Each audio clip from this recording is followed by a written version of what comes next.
रहीम अस्सलाम वालेकुम नादरीन, आप यूट्यूब चैनल देख रहे हैं। मैं इमरान खान हूँ। बड़ी खबर यह है कि पाकिस्तान की एस्टेब्लिशमेंट ऐसा लगता है कि अब थकना शुरू हो गई है और वो इस मामले से अपने आप को बाहर निकालना चाहती है।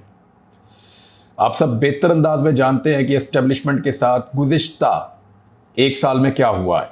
एस्टेब्लिशमेंट ने लोगों को मारा, उनके ऊपर मुकदमा दर्ज करवाए, उनके ऊपर गद्दारियों के बगावतों के मुकदमा दर्ज करवाए, उन्हें बरहना किया गया, उन पर बदतरीन तशद्दुद किया गया, बारहा सड़कों के ऊपर तशद्दुद किया गया और तमाम खेल खेले गए। यानी इमरान खान साहब के ऊपर तो 100 से ज़ायद मुकदमा दर्ज किए गए। ये सारी सूरत हाल पाकिस्तान में रजीम चेंज ऑपरेशन के बाद पाकिस्तान की एस्टेब्लिशमेंट ने पैदा की है। अब एस्टेब्लिशमेंट को इस बात का अंदाज़ा हो गया है कि सारी लड़ाइयाँ लड़ने के काबिल नहीं होती और अपने लोगों से जीतना जो है वो मुमकिन नहीं होता, क्योंकि ये लोग मुख्तलिफ हैं। ये पाकिस्तान की मिडिल क्लास है, ये पाकिस्तान को चलाने वाले लोग हैं।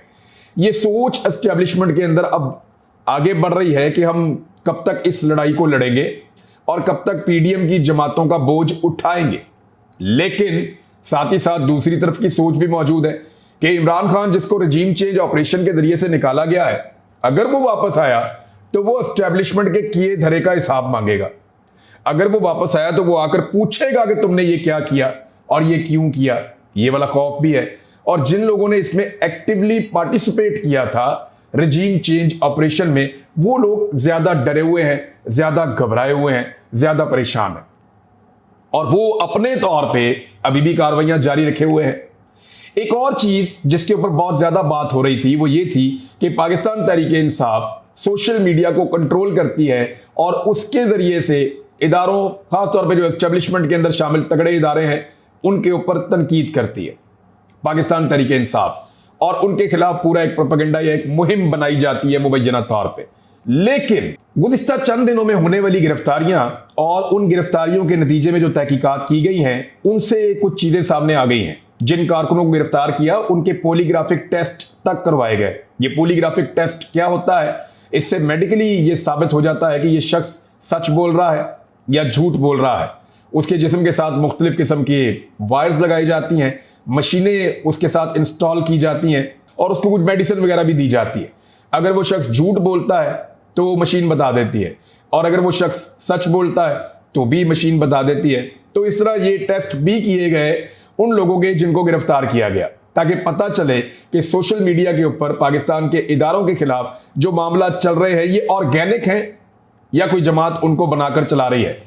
तो वहां बड़ी क्लैरिटी के साथ ये पता चला कि जो कुछ भी सोशल मीडिया के ऊपर हो रहा है वो अवाम का रद्द अमल है और वो रद्द अमल आपको सड़कों पर नजर भी आता है। गरीब आदमी के अंदर, मिडिल क्लास के अंदर, लोअर मिडिल क्लास के अंदर, इवन एलीट क्लास के अंदर, तमाम पाकिस्तानी इस वक्त मजबूर हैं और तमाम पाकिस्तानी इस वक्त परेशान है, रंजीदा है कि पाकिस्तान अच्छा खासा चलता हुआ मुल्क, यानी एक साल पहले के अगर आप अदादो शुमार उठाकर देखें तो 6% की शरह से पाकिस्तान तरक्की कर रहा था। पाकिस्तान रिकॉर्ड एक्सपोर्ट्स कर रहा था। पाकिस्तान की रेमिटेंसेस जो है वो रिकॉर्ड हो रही थी।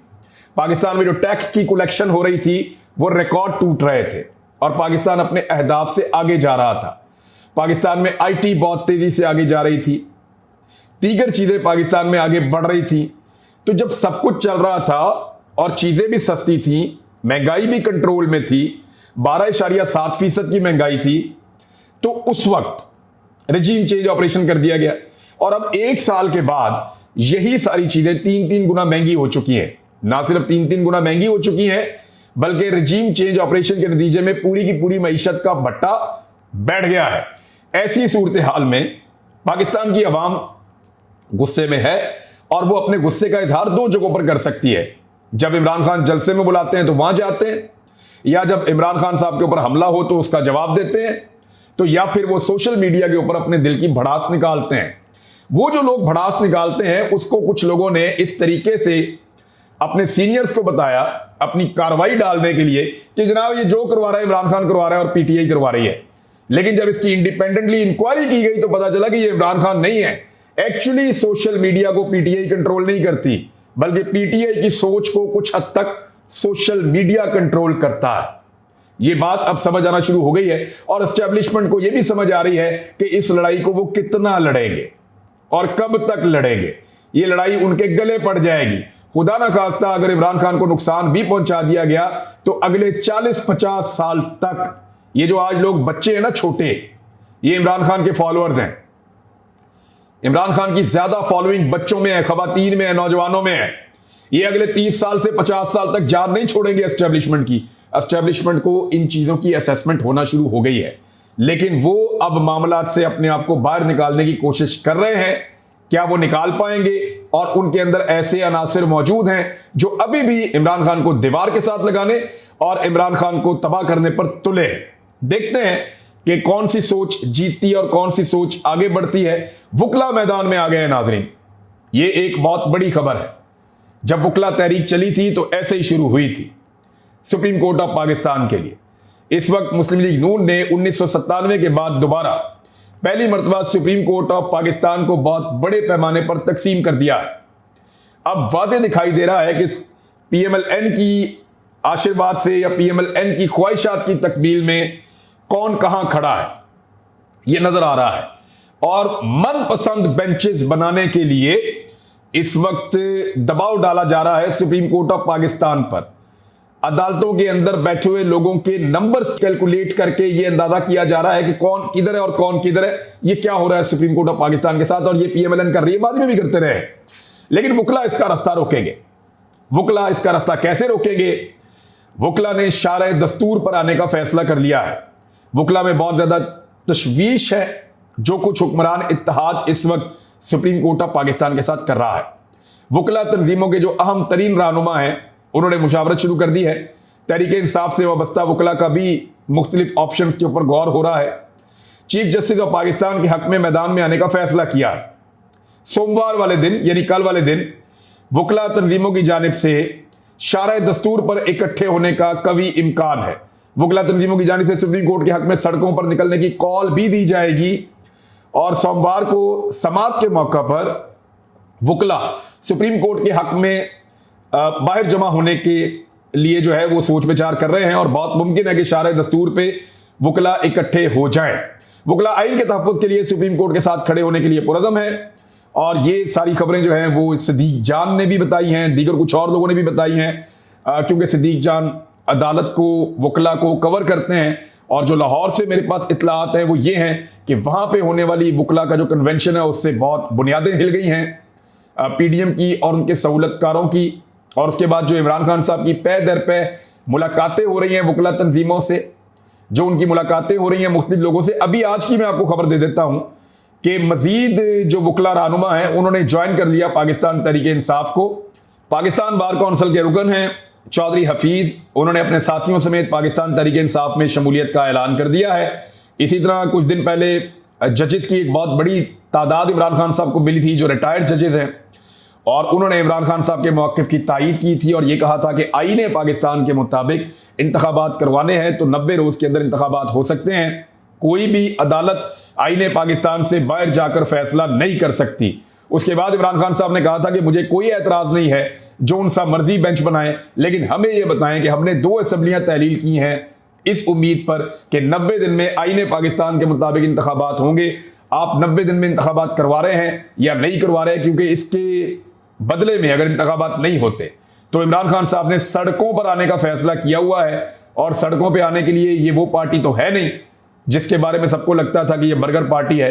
ये पार्टी जब सड़कों पे आएगी तो चीज़ें आपके सामने आ जाएंगी, आपको आइडिया हो जाएगा कि इस मर्तबा सूरत क्या बनती है। जब आइन टूट गया तो फिर मुल्क में बाकी क्या बचा। और अगर आइन तोड़ने पर बज़िद है सारे और आइन को तोड़ देंगे तो आइन के तहफ़्फ़ुज़ के लिए वुकला, सिविल सोसाइटी, मीडिया और पाकिस्तान तहरीक इंसाफ और दीगर जमातों के साथ वो बाहर निकलेंगे। शाह महमूद कुरैशी साहब ने मुलाकातें शुरू कर दी हैं। एक तो उन्होंने जमात इस्लामी के लोगों से मुलाकातें की हैं और उनको कायल किया है कि पूरे मुल्क में आपका एक स्ट्रक्चर है और आप भी ये जो आइन की तौहीन हो रही है, आइन की खिलाफ वर्जी हो रही है, इसके खिलाफ आवाज़ उठाएं। वहाँ पे एक इत्तफाक राय आया है, वुकला के साथ मुज़ाकरात में इत्तफाक राय आया है। मीडिया के अंदर अब ये सोच पैदा हो गई है कि मुल्क तो चलना ही आइन के मुताबिक है, अगर आइन ही तोड़ देंगे तो फिर ये तो मार्शल लॉ है। जैसी ख्वाहिश का इजहार कल फजल रहमान साहब ने भी किया था बहरहाल उसके ऊपर भी बातचीत हो रही है। अब दीगर जमातों से मुज़ाकरात के लिए शाह महमूद कुरैशी पहुंचे हैं सिंध में। वहां वो जीडीए के साथ जो इंटीरियर सिंध की एक बड़ी पार्टी है उसके साथ मुज़ाकरात करेंगे। उन्होंने बहुत बड़े पैमाने पर वोट लिए थे, बेशक वो जीत नहीं पाए, बहुत धांधली उनके खिलाफ हुई थी, लेकिन उन्होंने कुछ सीटें जीती भी थी। तो जीडीए के लोगों से मुज़ाकरात करेंगे शाह महमूद कुरैशी साहब, ताकि सिंध के अंदर इंटीरियर सिंध में तहरीक को तेज़ किया जा सके। खैबर पख्तूनख्वा में उनकी अपनी जमात है, वहाँ पे बहुत मजबूत हैं। कासिम सूरी और दीगर जो रहनुमा हैं पाकिस्तान तहरीक इंसाफ के, वो शाह साहब के साथ मिलकर जो शेरानी साहब हैं, मौलाना शेरानी, उनकी जमात के साथ और दीगर जमातों के साथ बलूचिस्तान में भी बातचीत करेंगे। तो इस तरह ये जो मुख्तलिफ इलाकों की पॉलिटिकल पार्टीज हैं वो पाकिस्तान तहरीक इंसाफ के साथ मिलकर एक कैंपेन चलाने जा रही हैं, और इसमें कुछ मजहबी सियासी जमातें भी शामिल हैं। साहबजादा हामिद रजा साहब है वो, और उनके जो फॉलोअर्स हैं वो भी इसके अंदर शामिल हैं। फिर MWM जो है उनके लोग भी इसके अंदर शामिल हैं। तो बहुत सारी जमातें इमरान खान साहब के साथ मिलकर इस तहरीक को चलाएंगी कि आईने पाकिस्तान के मुताबिक इंतखाबात 90 दिन के अंदर करवाने की शर्त पूरी की जाए। शहबाज शरीफ साहब ने एक अजीबोगरीब मंतक दोबारा सुना दी है, मैं आपके सामने रख देता हूं। उन्होंने कहा कि इंतखाबात होने चाहिए लेकिन मौजूदा सूरत हाल में मुमकिन नहीं है, ये शहबाज शरीफ साहब का कहना है। और सुप्रीम कोर्ट ऑफ पाकिस्तान के खिलाफ आपको पता है कि ये लोग पहले ही तय कर चुके हैं कि इन्होंने एक अटैक करना है, सुप्रीम कोर्ट ऑफ पाकिस्तान के खिलाफ एक बहास खड़ा करना है। जजेस को इस वक्त एक सपोर्ट की भी ज़रूरत है। देखिए, इफ्तिखार चौधरी साहब के साथ जो कुछ हुआ था वो गलत हुआ था, बेशक बाद में उन्होंने खुद बहुत कुछ गलत किया होगा और किया भी है, उसकी मिसालें भी मौजूद हैं, लेकिन इफ्तिखार चौधरी साहब के साथ जो कुछ हुआ वो गलत हुआ था। लेकिन उनकी ताकत के लिए वकला, सिविल सोसाइटी और सियासी जमातें और मीडिया खड़ा हो गया था। आज उसी चीज़ की ज़रूरत है कि चीफ जस्टिस ऑफ पाकिस्तान को और दीगर जजेस को दीवार के साथ लगाया जा रहा है। राणा सनाउल्लाह साहब को रेफरेंस दायर करने का शौक चढ़ा है चीफ जस्टिस ऑफ पाकिस्तान और दीगर 2 जजेस के खिलाफ, तो बिल्कुल रेफरेंस दायर करें। यही शौक था जनाब मोहतरम परवेज मुशर्रफ साहब का, और उनका शौक अच्छी तरह पाकिस्तान की अदलिया ने और पाकिस्तान की वकला बरादरी ने पूरा करवा दिया था। राणा सनाउल्लाह साहब को अगर शौक है तो वो भी करके देख लें। इससे पहले इस किस्म के रेफरेंसेस का क्या हाल हुआ वो सब जानते हैं, और ये रेफरेंस का कोई ताल्लुक चीफ जस्टिस के कंडक्ट के साथ नहीं है, ये ताल्लुक उस फैसले के साथ है जो आइन और कानून के मुताबिक आ रहा है। अगर यही बेंच ये फैसला कर दे कि इंतखाबात की तारीख हम नहीं देते, और यही बेंच ये फैसला कर दे कि ठीक है आप जब मर्जी इंतखाबात करवा लें, तो फिर ये सारे इस बेंच की आरती उतारेंगे। ये सारी सियासी जमातें जो हैं वो जमीन आसमान के कलाबे तारीफ के अंदर मिला देंगी।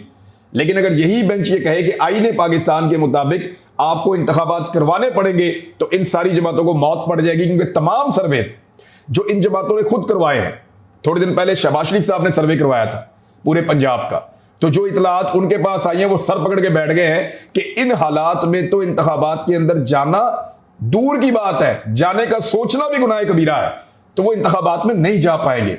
अब वकला तंजीमों को काबू करने के लिए मरियम नवाज ने और कुछ दीगर लोगों ने कोशिश शुरू की है कि वकला का वफद जो है उनके साथ मुलाकातें की जाए, उनके कन्वेंशंस किए जाएं, और कोशिश की जाए कि ये दिखाया जाए कि वकला हमारे साथ भी खड़े हैं।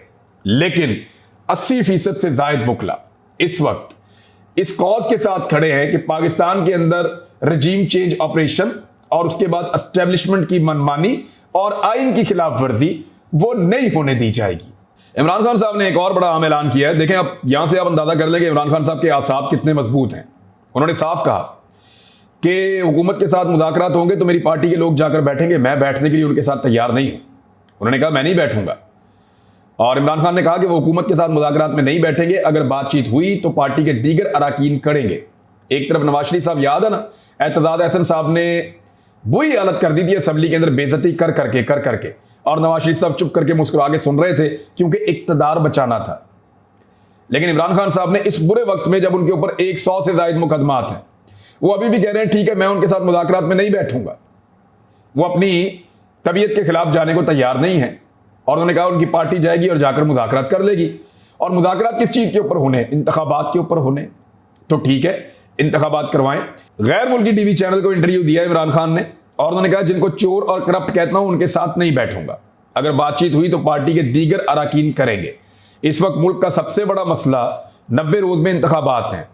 अभी इंतखाबात नहीं हुए तो अक्टूबर में इंतखाबात के इम्कानात बहुत कम हैं, ये इमरान खान साहब का कहना है। एक खबर जो है वो अच्छी भी है, और वो खबर ये है कि जो हुकूमत वक्त है, मैंने क्योंकि ये मुतालबा भी किया था कि इसराइल के साथ ताल्लुकात का जो मामला है एक हसास मामला है, पाकिस्तान की एक बड़े अरसे से एक स्टेटेड पॉलिसी है इस बारे में, तो उसमें कोई तब्दीली आई है तो हुकूमत पाकिस्तान बताए, क्योंकि एक कंटेनर जो है वो सामान का गया है इसराइल में और उसके ऊपर कुछ रिपोर्टें भी शाया हुई, वॉइस ऑफ अमेरिका ने भी लिखा और कुछ जो तंजीमें हैं उन्होंने प्रेस रिलीज भी जारी की।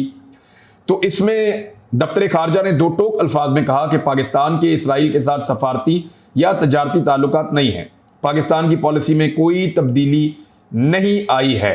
तो ये एक अच्छी बात है। इसके ऊपर अगर ये सवाल फजलुर रहमान साहब भी उठाते और बाकी लोग उठाते तो हमें लगता कि हर दौर में वो एक ही जैसी बात करते हैं, लेकिन फजलुर रहमान साहब को मैंने देखा कि नवाज शरीफ के दौर में जब वो इक़्तिदार में उनके साथ रहे हों, कुछ भी ऐसा हो, फजलुर रहमान साहब एक लफ्ज़ बोलने के लिए तैयार नहीं है।